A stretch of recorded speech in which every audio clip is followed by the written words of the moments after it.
हाँ बच्चे, last class मैं आप लोगों को बिजनेस स्टडीज़ की नहीं प्रोवाइड कर पाया था। वो मैंने इसीलिए नहीं की थी क्योंकि थर्सडे को आप लोगों का अकाउंट्स का टेस्ट था। तो मैं ये चाह रहा था कि आपकी प्रैक्टिस अकाउंट्स की अच्छे से हो जाए, तो आपको मैंने सो कॉल टाइम दे दिया था ना। सैटरडे को आज हम अपनी क्लास को आगे बढ़ा रहे हैं। हालांकि इस क्लास के अंदर हमने वहीं से आगे कंटिन्यू करना है। हमने फ्यूल के प्रिंसिपल्स पढ़े थे। हमने टोटल 4 प्रिंसिपल अभी तक देखे थे। सबसे पहला प्रिंसिपल आपने डैडू के नाम से याद करा होगा। आपने पढ़ा था डिवीजन ऑफ वर्क। फ्यूल कहता है काम को डिवाइड करो, स्पेशलाइजेशन आएगी। फिर आपने कहा अथॉरिटी एंड रिस्पॉन्सिबिलिटी, दोनों में बैलेंस होना चाहिए, should go hand in hand. फिर आपने बात किया डिसिप्लिन, जो वादे किए हैं वो निभाने पड़ेंगे, उसके लिए good superior at all level होना चाहिए, जिसे आपने डिसिप्लिन कहा था। फिर आपने पढ़ा था यूनिटी ऑफ कमांड, मतलब सब एम्प्लॉय को क्लियरली पता होना चाहिए कि उसके ऊपर एक बॉस है, उसने उसी से ऑर्डर लेना है और उसी को रिपोर्ट देनी है ना। आज हम उसी के आगे 5th प्रिंसिपल पे चल रहे हैं। 5th प्रिंसिपल, आज मैं आपको 3 प्रिंसिपल्स और कराऊंगा। पहला प्रिंसिपल है यूनिटी ऑफ डायरेक्शन। आज के प्रिंसिपल्स बड़े रेलिवेंट हैं, बहुत इंपॉर्टेंट है, जरा ध्यान से। Unity of direction. Now unity of direction का मतलब क्या होता है, ये ध्यान से सुनना। कहते हैं जो हमारी ऑर्गेनाइजेशन है इसके अंदर हमने डिफरेंट डिपार्टमेंट्स बना रखे हैं। प्रोडक्शन डिपार्टमेंट है, सेल्स डिपार्टमेंट है, फाइनेंस डिपार्टमेंट है, एचआर डिपार्टमेंट है, मार्केटिंग का अलग है। नाउ पॉइंट इज दैट कि सारे डिपार्टमेंट्स अगर अपने बारे में सोचेंगे, प्रोडक्शन वाला सिर्फ अपने बारे में सोचेगा तो फिर तो कंपनी ने कमा लिया। अगर सेल्स वाला सिर्फ अपने बारे में सोचेगा, सर मैं मानता हूं सोचना चाहिए, लेकिन ऑर्गेनाइजेशनल गोल जो है उसकी प्रायोरिटी ज्यादा है। इसका मतलब जो प्लान बनाया जाता है वो सबको बताया जाता है, और जब तक सब कोऑर्डिनेटेड, जब तक सब फोकस्ड मेथड, जब तक सब एकजुट होकर काम नहीं करेंगे तब तक टारगेट कंप्लीट नहीं हो पाएंगे। इसका मतलब यूनिटी ऑफ डायरेक्शन कहते हैं प्लान बनाने के बाद सबको सबका रोल असाइन किया जाता है। प्रोडक्शन वालों को प्रोडक्शन के बारे में बताया जाता है, सेल्स वालों को क्या क्या कैसे करना है वो बताया जाता है, मार्केटिंग कैसे होगी, फाइनेंस वालों को फाइनेंस फंड कहाँ से आएगा, ये सब चीजें बताई जाती है, प्रॉपरली एलोकेट की जाती हैं। वो इसीलिए की जाती हैं ताकि ओवरलैपिंग ना हो। ओवरलैपिंग का मतलब कोई किसी के काम में दखल अंदाजी ना करे, किसी को कोई कंफ्यूजन ना हो, सब काम बड़े स्मूथली चलता रहे। इसे हम कहते हैं यूनिटी ऑफ डायरेक्शन, कि सबको एक मकसद, यानी कि जो प्लान कंपनी ने बनाया, जो प्लान ऑर्गेनाइजेशन ने बनाया, सब उसी पे वर्क करते हुए नजर आने चाहिए। अगर सब अपना अपना दौड़ते रहेंगे, अपने मुताबिक करते रहेंगे, तो कभी भी टारगेट कंप्लीट नहीं होंगे। तो यूनिटी ऑफ डायरेक्शन का मतलब है सबको एक डायरेक्शन में चलना चाहिए, और वो तभी हो सकता है जब आपने प्रॉपर प्लान बनाया हो। अगर मैं प्लान बनाता हूं और वो प्लान सबको क्या कर देता हूं, सबको मैं क्या कहते हैं बता देता हूं, और सबको अपना अपना रोल, सबको अपना अपना टास्क, अपना अपना रोल असाइन कर देता हूं, तो कंफ्यूजन और ओवरलैपिंग जो है वो खत्म हो जाएगी।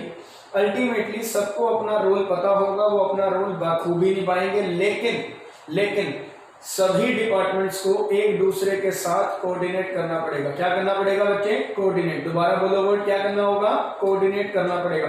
तो इसका मतलब एक डिपार्टमेंट दूसरे डिपार्टमेंट के साथ जब तक कंधे से कंधा मिलाकर काम नहीं करेगा तब तक टारगेट कंप्लीट नहीं हो पाएंगे। तो यूनिटी ऑफ डायरेक्शन का मतलब है सबको, अगर ऑर्गेनाइजेशनल गोल्स अचीव करने हैं, अगर आप चाहते हो कि आपके गोल्स अचीव हों, अगर आप चाहते हो आपके गोल्स समय से पहले अचीव हों, तो आपको सबको एक डायरेक्शन में चलाना होगा। आप सबको एक डायरेक्शन में मूव करना होगा। सबके ऑब्जेक्टिव सेम होने चाहिए, सबको एक डायरेक्शन में दौड़ना होगा। तो सबका जो माइंड सेट है वो एक जैसा होना चाहिए, सबकी नजर उस टारगेट पे, उस गोल पे होनी चाहिए। तो पहला आपने आज का पॉइंट पढ़ा यूनिटी ऑफ डायरेक्शन। इसका मतलब होता है one head and one plan. One head and one plan, सब एक प्लान को माइंड में रख के, एक टारगेट को माइंड में रख के उसकी ओर बढ़ेंगे। एक दूसरे को सपोर्ट करेंगे, एक दूसरे को कोऑर्डिनेट करेंगे, तभी टारगेट अचीव होंगे, अदरवाइज टारगेट अचीव नहीं हो पाएंगे। तो यूनिटी ऑफ डायरेक्शन आपके सामने लिखा हुआ, पहले इसे नोट डाउन कीजिएगा।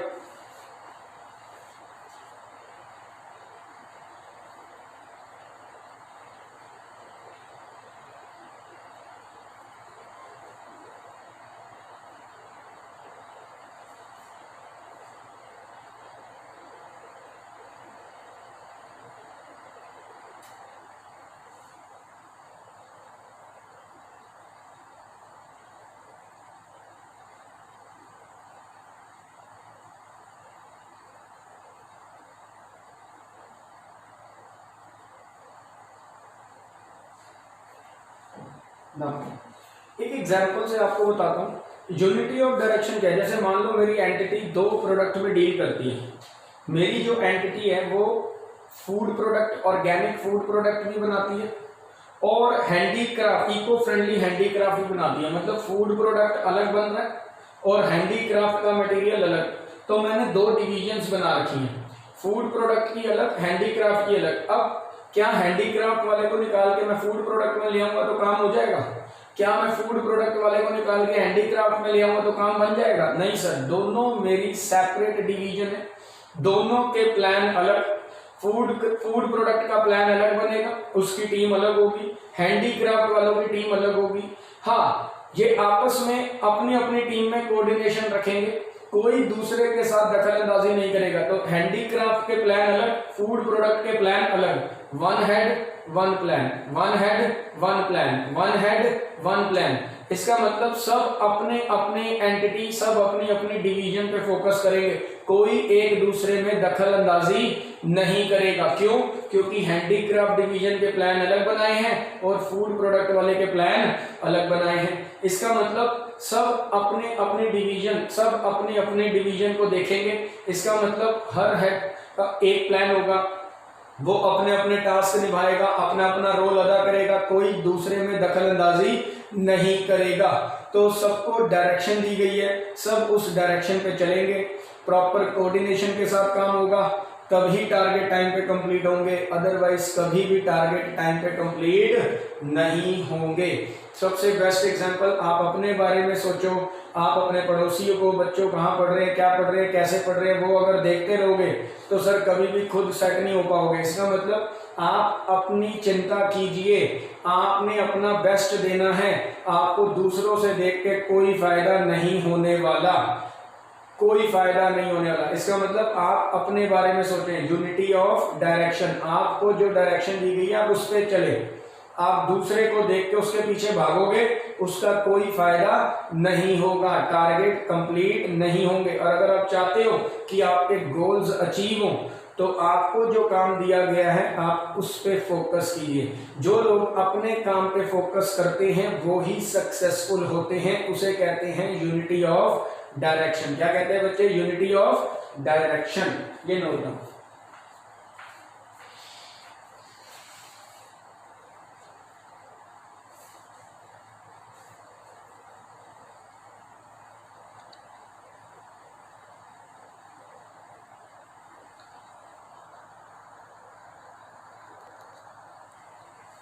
नाउ बच्चे, नेक्स्ट जो प्रिंसिपल आता है वो आता है रेम्यूनरेशन का। इसका बच्चे रेम्यूनरेशन। अब क्या होता है अगर ये प्रिंसिपल फॉलो किया जाए, फ्योल कहता है, देखो इसके दो इंपैक्ट हैं, एक पॉजिटिव और एक नेगेटिव। मैं आपको बताता हूं कैसे। अगर ऑर्गेनाइजेशन रेम्यूनरेशन टाइम पर दे, रेम्यूनरेशन का मतलब होता है सैलरी। अगर ऑर्गेनाइजेशन रेम्यूनरेशन यानी कि सैलरी टाइम पर दे, आजकल आप देख रहे होंगे बड़े सारे मजदूर अपनी जहाँ पे काम करते थे वहां से निकलकर अपने घर वापस जा रहे हैं। क्यों? वो नाराज हैं। वो क्यों नाराज है? क्योंकि उन्हें कई जगह पे पैसे नहीं मिले, दिहाड़ी नहीं मिली, काम नहीं है कईयों के पास, खाने के लिए नहीं है, तो वो अपने घर जा रहे हैं। वो कह रहे यार इतनी जिल्लत में रहने से अच्छा है हम अपने शहर ही चल, अपने गांव चले जाएं, वहां खेती बाड़ी करके कमा लेंगे, वो ज्यादा बेटर है। अब ये क्या होगा, नेगेटिव इम्पैक्ट। फ्योल ने क्या कहा था, फ्योल कहता है कि रेम्यूनरेशन अगर आप टाइम पे देते हो, अगर आप सैलरी प्रॉपर देते हो, तो एक गुड वर्किंग एनवायरनमेंट क्रिएट होगा, एक हेल्दी वर्किंग एनवायरनमेंट क्रिएट होगा। ऑर्गेनाइजेशन में कभी एम्प्लॉय छोड़ के ही नहीं जाएगा, स्मूथ रनिंग होगी।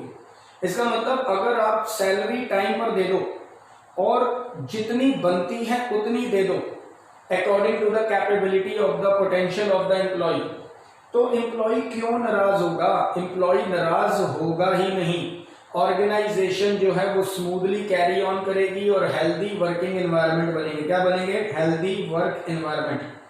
गोल्स भी जल्दी अचीव होंगे। देखो फायदा कंपनी का ही है, working environment strong, smooth running भी होगी और गोल्स भी समय से पहले अचीव होंगे। और लेबर टर्नओवर, सबसे बड़ी परेशानी होती है लेबर का छोड़ जाना, वो खत्म हो जाएगा। मतलब लेबर कभी छोड़ के जाएगा नहीं। क्यों, क्योंकि जब उसे पता है मुझे टाइम पे पैसे मिल रहे हैं तो मैं क्यों छोड़ूं, मैं जॉब क्यों छोड़ूं।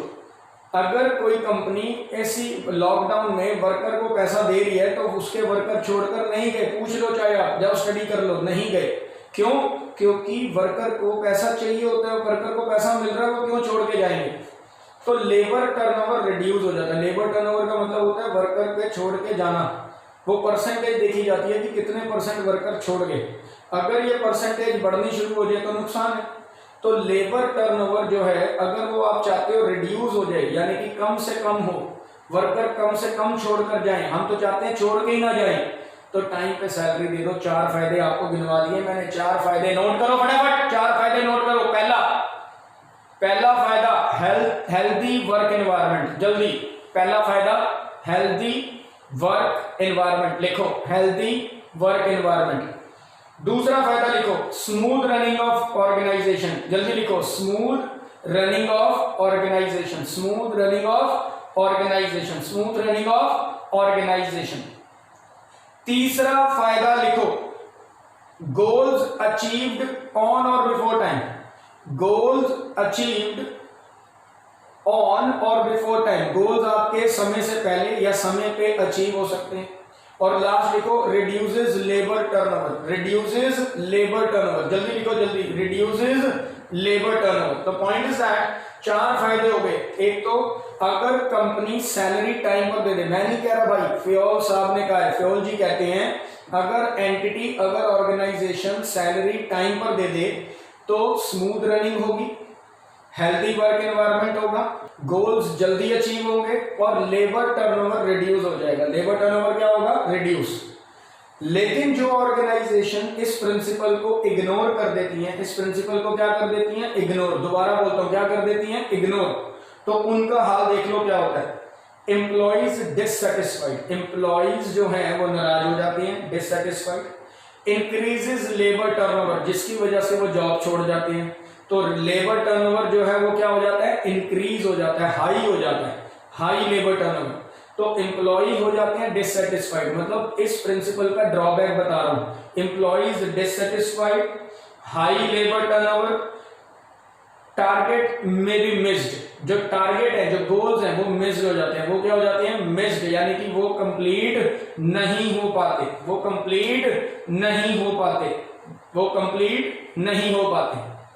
और वर्किंग एनवायरनमेंट डिस्टर्ब हो जाता है। इसका मतलब एम्प्लॉयर और एम्प्लॉय की आपस में बनती ही नहीं। एम्प्लॉय एम्प्लॉयर को इग्नोर करता है और एम्प्लॉयर एम्प्लॉय को इग्नोर करना शुरू कर देता है, जिसका क्या रिजल्ट निकलता है, लेबर छोड़ के चली जाती है। तो सर फ्योल ने क्या कहा, फ्योल ने कहा रेम्यूनरेशन जो है, यानी कि जो सैलरी है वो फेयर होनी चाहिए, यानी कि जो उनका हक बनता है वर्कर का, एम्प्लॉइज का, वो उन्हें मिलना चाहिए, जो एम्प्लॉय को भी खुशी प्रदान करे और ऑर्गेनाइजेशन के लिए भी खुशी प्रदान करे। इसका मतलब सैलरी कम से कम उतनी होनी चाहिए जिससे एम्प्लॉय को भी खुशी हो और एंटिटी को भी, ऑर्गेनाइजेशन को भी खुशी मिलनी चाहिए, हैप्पीनेस होनी चाहिए। इसका मतलब काम अगर आप ढंग से करना चाहते हो तो वर्कर की सैलरी टाइम पर उसे मिलनी चाहिए, जिसमें एम्प्लॉय को भी खुशी हो और ऑर्गेनाइजेशन को भी खुशी मिलनी चाहिए। ये नोट डाउन करें।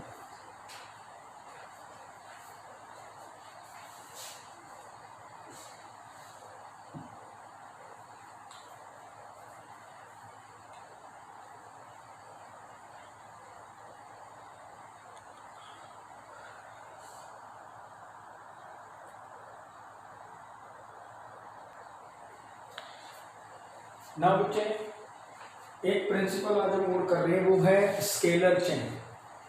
स्केलर चेन जो है वो क्या है पहले समझ लो। एक एग्जांपल आज आपके सामने डायग्राम बनाऊंगा, मैं इससे बताता हूँ। इसे कहते हैं formal lines of communication. Loudly बोलो मेरे साथ, क्या कहते हैं? Formal line of communication. दोबारा बोलो, फॉर्मल लाइन ऑफ कम्युनिकेशन। ये टॉप टू बॉटम चलती है। अब आप पीछे देखो बोर्ड पे मेरे, ये ए बैठा हुआ है। ए के पास दो लाइन ऑफ अथॉरिटी है। ए के पास दो लाइन ऑफ अथॉरिटी है, टू लाइंस। एक है बी सी डी ई, एक है एल एम एन ओ। ये two line of authorities A के पास है। अब होता क्या है कि अगर कभी ई ने कम्युनिकेट करना है, ई ने क्या करना है? कम्युनिकेट करना है। किसके साथ? ओ के साथ। नॉर्मली देखो, नॉर्मली ई ने अगर कम्युनिकेट करना है ओ के साथ, तो वो ऐसे ऐसे चलेगा। डी को बताएगा, डी से सी, सी से B, A L M N O, ऐसे चलेगा। मतलब पहले ई जो है वो डी को बताएगा, फिर सी, फिर बी, फिर ए, फिर ए आगे एल एम एन ओ। अब यहां पे बात पहुंची। अब आप खुद दिमाग लगा लो, खुद दिमाग लगाओ। टाइम कंज्यूमिंग है, हाँ या ना? टाइम कंज्यूम तो फॉलो करना पड़ेगा। लेकिन एक फायदा है, एक फायदा है, कोई अपनी बात से मुकर नहीं सकता। अगर कोई पंगा हुआ, अगर कोई दिक्कत परेशानी हुई, कोई अपनी मर्जी से बीच में ऐड ऑन नहीं कर सकता। पता लग जाएगा, झट पता लग जाएगा किसने बीच में फिल्ट्रेशन करी है। पता लग जाएगा किसने बीच में दो लाइनें एक्स्ट्रा लगा दी हैं, किसने बीच में आग लगाने की कोशिश करी है। ये सारी पोल पट्टी खुल जाएगी। ये फायदा भी है। मतलब कोई किसी के साथ, मतलब ये कह लो, फालतू की बात तो कर ही नहीं सकता। जो ई ने मैसेज पहुंचाया डी को, डी अपनी मर्जी से कुछ ऐड नहीं कर सकता, नहीं तो पकड़ा जाएगा। देख रहे हो ना? फिर सी भी यही काम है, सी भी अपनी मर्जी से ऐड नहीं कर सकता, नहीं तो पकड़ा जाएगा। तो जो बात यहां से शुरू हुई थी वो पूरी यहां तक पहुंची। लेकिन टाइम कंज्यूमिंग क्यों है? क्योंकि पहले ए तक पहुंचेगी, फिर ओ तक पहुंचेगी, फिर ओ अपना जवाब ए तक पहुंचाएगा, फिर ए से। ओ भाई पागल हो जाएंगे। लेकिन हो गए, पागल हो जाएंगे, बिल्कुल पागल हो जाएंगे। ये तो बिल्कुल पागल बनती है। लेकिन क्या करें, स्केलर चेन फॉलो करना चाहिए। ये एक बढ़िया कॉन्सेप्ट है। मैं मानता हूं टाइम कंज्यूमिंग है, मैं मानता हूं टाइम ज्यादा लग रहा है, लेकिन कोई व्यक्ति बीच में अपनी बात ऐड ऑन नहीं कर सकता। आप एक दूसरे को बेवकूफ नहीं बना सकते, एक दूसरे से पंगे भी नहीं, वो नहीं चलता जो नॉर्मली रूटीन लाइफ में चलता है। हाँ, अगर कभी इमरजेंसी आ जाए तो आप शॉर्टर रूट फॉलो कर सकते हैं। इसका मतलब ई डायरेक्ट कॉन्टैक्ट ओ से कर सकते हैं। इसे कहते हैं गैंग प्लान। क्या कहते हैं? Gang plan. तो जनरल रूल क्या है कि आपको फॉर्मल लाइन ऑफ कम्युनिकेशन रखना है। लाउडली बोलो, फॉर्मल लाइन ऑफ कम्युनिकेशन रखना है। दोबारा बोलो, फॉर्मल लाइन ऑफ कम्युनिकेशन रखना है। इसका मतलब ई से डी, डी से सी, सी से बी, बी से ए से एल, फिर एम एन ओ, ऐसे। फिर ओ अपनी बात एन, एन से एम, एम से एल, ए, ऐसे। लेकिन अगर कभी इमरजेंसी आ जाए तो आप शॉर्टर रूट इस्तेमाल कर सकते हो। आप शॉर्टर रूट का इस्तेमाल कर सकते हो। आप गैंग प्लैंक बना सकते हो। क्या बना सकते हो? Gang plank. Gang plank, PLANK, gang plank. This is the shorter route of communication. This is the, लिखो फटाफट, this is the shorter route of communication applied only in case of emergency situation.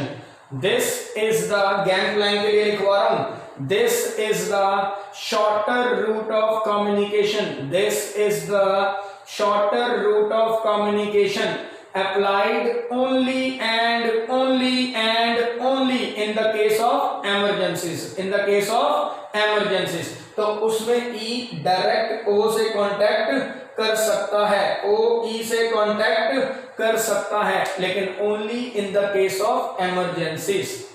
अब Fayol कहता है कि अगर आप scalar chain follow करते हो, अगर आप स्केलर चेन फॉलो करते हो तो इसके फायदे भी हैं। तो जल्दी लिखो फायदे। फ्योल कहता है अगर आप स्केलर चेन फॉलो करते हो, फॉर्मल लाइन ऑफ कम्युनिकेशन रखते हो फ्रॉम टॉप टू बॉटम, अगर आप formal line of authority, formal line of communication रखते हो from top to bottom, from top to bottom, तो सर आपके लिए फायदा होगा। फायदा लिखवा रहा हूं, जल्दी लिखो। पहला फायदा smooth and systematic communication, smooth and systematic flow of communication, ये लिखना। पहला फायदा, पहला पॉजिटिव पॉइंट है smooth and systematic flow of communication. दूसरा फायदा लिखो फटाफट, systematic working of organisation. Systematic, देखो कम्युनिकेशन अगर बढ़िया होगा तो कोई काम में दखलंदाजी नहीं, कोई काम करने में परेशानी नहीं, तो सर स्मूथ और सिस्टमैटिक वर्किंग होगी ऑर्गेनाइजेशन की। तो सर पहला पॉइंट था smooth and systematic flow of communication. दूसरा फायदा था सिस्टमैटिक वर्किंग ऑफ ऑर्गेनाइजेशन। तीसरा फायदा लिखो increases work efficiency, increases work efficiency, जल्दी लिखो increases work efficiency, increases work efficiency. तो तीन फायदे हो गए। लेकिन अगर कोई कंपनी स्केलर चेन को फॉलो नहीं करती तो इसके ड्रॉबैक्स भी लिख लो। अगर कोई कंपनी, अगर कोई ऑर्गेनाइजेशन स्केलर चेन को इग्नोर करती है तो जल्दी से इसके ड्रॉबैक लिखो। पहला ड्रॉबैक, पहला बोलूं तो पहला ड्रॉबैक लिखो difficult to create coordination. Sir coordination टूट जाएगा। Difficult to create coordination, difficult to create coordination, coordination break हो जाएगा। दूसरा पॉइंट लिखो may not achieve desired goal. अगर कोऑर्डिनेशन टूटा तो सारा काम का मजा ही किरकिरा हो जाएगा। तो जो गोल अचीव होने चाहिए थे वो टाइम पे अचीव नहीं हो पाएंगे, उल्टा लड़ाई हो जाएगी। May not achieve desired goals. और तीसरा ड्रॉबैक लिखो may adverse effect on work efficiency. तो जो एफिशिएंसी स्केलर चेन से बढ़ती है, स्केलर चेन फॉलो ना करने से वो एफिशिएंसी रिड्यूस हो जाएगी। वो एफिशिएंसी क्या हो जाएगी? रिड्यूस। में adverse effect on work efficiency, adverse effect on work efficiency. तो तीन इसके फायदे लिखवाए और तीन इसके ड्रॉबैक। ध्यान से वीडियो को चाहे पीछे जाके दोबारा देख लेना, आपको सारे ड्रॉबैक और सारे पॉजिटिव पॉइंट मिल जाएंगे। तो स्केलर चेन क्या होता है? Scalar chain means formal line of communication जो रन करती है टॉप टू बॉटम, और जितने भी मैनेजर हैं और सबॉर्डिनेट हैं वो इसे फॉलो करते हैं, वो इसका पालन करते हैं। स्केलर चेन जो है वो एक फॉर्मल लाइन ऑफ कम्युनिकेशन है जो टॉप से बॉटम तक दौड़ती है। जितने भी मैनेजर और सबॉर्डिनेट हैं वो इसका पालन, इसको यूज करते हुए, फॉलो करते हुए नजर आने चाहिए। दूसरी पॉइंट, अगर कभी इमरजेंसी आ जाए तो आप शॉर्टर रूट का इस्तेमाल कर सकते हैं जिसका नाम है गैंग प्लैंक। डायग्राम आपके सामने बना हुआ है, नोट आपके सामने लिखा हुआ है, जल्दी से लिख लीजिए।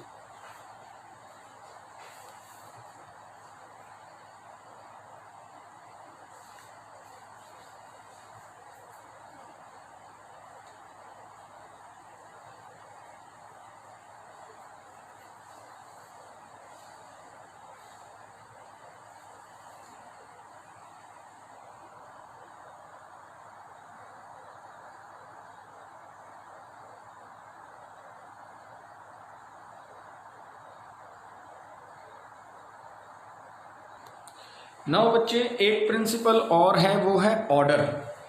इसमें फ्योल कहता है, इसमें उनका कहना है कि हर चीज, पहले तो कंपनी के अंदर, ऑर्गेनाइजेशन के अंदर एक प्लेस बनाओ हर चीज की।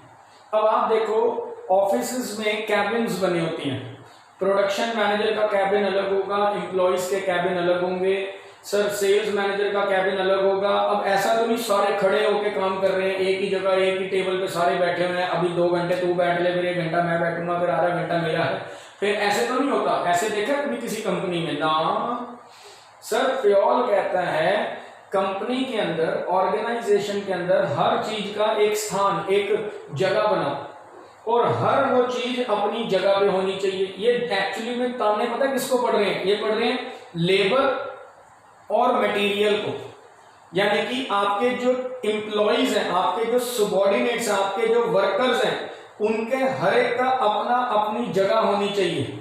वर्कर फैक्ट्री में नजर आने चाहिए, मैनेजर्स ऑफिसेज में नजर आने चाहिए, ठीक है जी। टॉप लेवल वाले अपने कैबिन में बैठे होने चाहिए, मटेरियल स्टोर रूम में होना चाहिए। वर्ड सुने मेरे? वर्कर अपनी जगह पे फैक्ट्री में, मैनेजर्स और सुपरवाइजर्स ऑफिसेज में, सुपरवाइजर भी फैक्ट्री में, मैनेजर अपने ऑफिस में, ठीक है। और जो टॉप लेवल है वो अपने कैबिन्स में, और जो मटेरियल है वो स्टोर रूम में, वेयर हाउस स्टोर रूम में पड़ा होना चाहिए, और जो फिनिश गुड्स हैं वो वेयर हाउस में होने चाहिए। मतलब हर चीज अपने अपने प्लेस पे होनी चाहिए। मतलब हर चीज का एक प्लेस बनाओ और हर वो चीज अपनी प्लेस पर होनी चाहिए। हर वो चीज अपनी प्लेस पर होनी चाहिए। अगर आपकी वो चीज उस जगह पे नहीं अवेलेबल, तो पहला पॉइंट, आपको ढूंढने में टाइम वेस्ट, फिर ना मिले तो टाइम वेस्ट, फिर टारगेट मिस होने ही होने हैं। इसका मतलब फ्योल कहता है जिस दिन ऑर्गेनाइजेशन ओपन करी थी, हर चीज की अपनी एक स्थान, अपना एक प्लेस बनाओ। आप एक केमिस्ट की शॉप पे जाते हो, आप मेडिसिन लेने जाते हो, एक है केमिस्ट, पर्ची देखी और दवाई ढूंढनी डब्बे में से शुरू करी। इस डब्बे में नहीं है, फिर दूसरा डब्बा देखा, फिर तीसरा डब्बा देखा, चौथा डब्बा देखा, पांचवें डब्बा देखा, पता चले नीचे ड्रॉर में पड़ी थी। और एक होते हैं केमिस्ट जिन्होंने अल्फाबेटिकल ऑर्डर में सारी मेडिसिन लगा रखी है, ABCDEF ऐसे।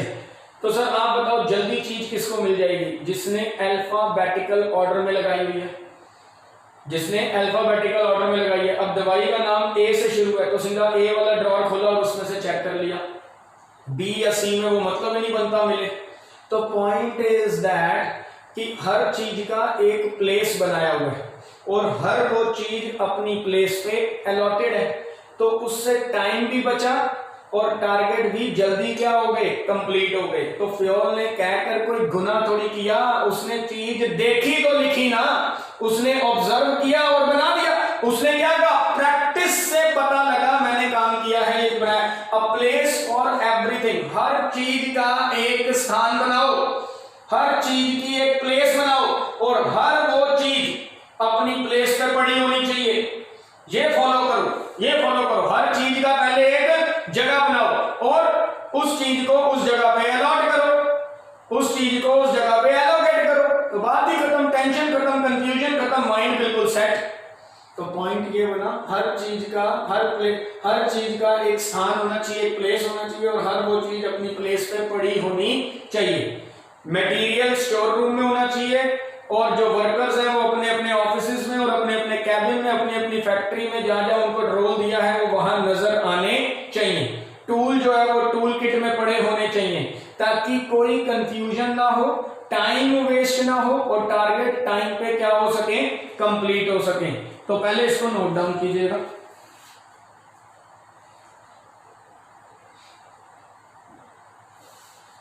अब अगर हम इस प्रिंसिपल को फॉलो करते हैं, अगर हम ऑर्डर वाला प्रिंसिपल फॉलो करते हैं, अगर हम फ्योल की बात मान लेते हैं, तो एडवांटेज लिखो, जल्दी लिखो एडवांटेज।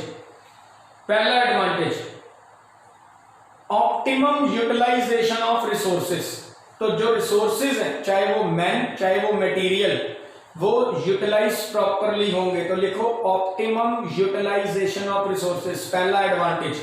अगर हम ऑर्डर वाला प्रिंसिपल फॉलो करते हैं तो पहला एडवांटेज होगा ऑप्टिमम यूटिलाइजेशन ऑफ रिसोर्सेस। दूसरा लिखो इंक्रीजेस वर्क एफिशिएंसी। एफिशिएंसी बढ़ेगी ऑब्वियसली, जब टारगेट टाइम पे कंप्लीट होंगे तो एफिशिएंसी क्या होगी? बढ़ेगी, खर्चा भी कम, टाइम भी कम लगेगा और आउटपुट भी ज्यादा मिलेगा। Increases work efficiency. और लास्ट इंपॉर्टेंट पॉइंट लिखो, एडवांटेज लिखो smooth and systematic working of organisation. Smooth and systematic working of organisation, हौच पौच नहीं होगा, कंफ्यूजन नहीं होगा, कोई कॉन्फ्लिक्ट, कोई डुप्लीकेशन ऑफ एफर्ट नहीं होगा, सारे काम इजीली कंप्लीट हो जाएंगे। Smooth and systematic working of organisation.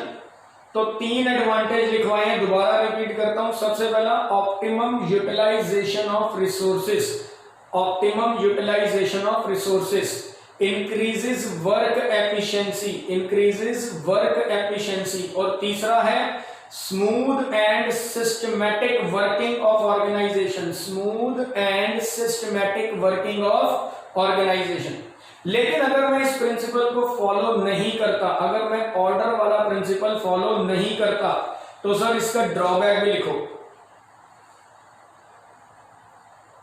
सबसे बड़ा ड्रॉबैक है मे लीड टू, जल्दी लिखो, may lead to wastage of, may lead to wastage of time and energy, may lead to wastage of time and energy. एक तो time waste होगा और दूसरा एनर्जी भी वेस्ट होगी। May lead to wastage of time and energy, time and energy. एक और लिखो, मे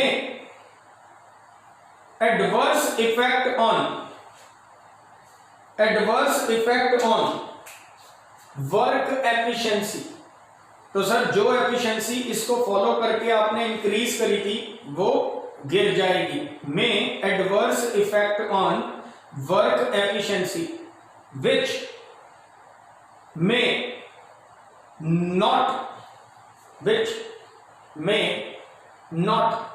achieve desired goal on time, जिसकी वजह से आपके जो गोल्स हैं which may not achieve desired goals on time, जिसे आप समय पर हासिल नहीं कर पाओगे। तो ड्रॉबैक देख रहे हो, एनर्जी वेस्ट, टाइम वेस्ट। उस टाइम वेस्ट की वजह से एनर्जी वेस्ट हुई, टाइम वेस्ट हुआ, वर्क एफिशिएंसी बढ़ने की बजाय गिर गई और टारगेट मिस हो गए। टारगेट क्या हो गए? मिस।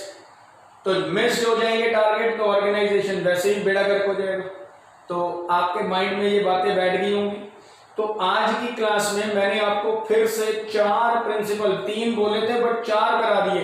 पहला यूनिटी ऑफ डायरेक्शन कि सब अगर आपने 2 डिवीजन ऑपरेट की हैं तो हर डिवीजन का प्लान अलग होगा, कोई एक दूसरे को मतलब कॉन्ट्राडिक्ट नहीं करेगा, कोई एक दूसरे में दखल अंदाजी नहीं देगा। सब अपनी अपनी डायरेक्शन, अपने अपने डिवीजन के बारे में सोचेंगे और एक डायरेक्शन को फॉलो करते हुए आगे बढ़ेंगे। फिर बात करी रेम्यूनरेशन की कि एम्प्लॉय को जो सैलरी दी जाए वो रीजनेबल होनी चाहिए, जिसमें एम्प्लॉय को भी हैप्पीनेस हो और ऑर्गेनाइजेशन को भी हैप्पीनेस हो। फिर स्केलर चेंज यानी कि फॉर्मल लाइन ऑफ कम्युनिकेशन होना चाहिए, इमरजेंसी में गैंग प्लान चलेगा। और फिर आपने बात करी ऑर्डर की हर चीज का एक प्लेस बनाओ और हर वो चीज उस प्लेस पे नजर आनी चाहिए। ठीक है जी। तो अब आपसे मुलाकात होगी अगली क्लास में कुछ और प्रिंसिपल्स के साथ, 4 प्रिंसिपल्स के साथ। कोशिश करूंगा कि पूरे 6 जो पेंडिंग है, क्योंकि 4 पिछली क्लास में किए, 4 आज हो गए 8, टोटल 14 प्रिंसिपल है। तो जो 6 हैं कोशिश करूंगा कि नेक्स्ट क्लास में ही आपको क्या करा दूं, कंप्लीट करा दूं। तो मिलूंगा आपसे अगली क्लास में, तब तक के लिए घर में रहिए, सुरक्षित रहिए और साथ साथ जो आज लिखवाया वो नोट डाउन जरूर कीजिए, फायदा तभी है। मिलते हैं जी, नोट डाउन कीजिए।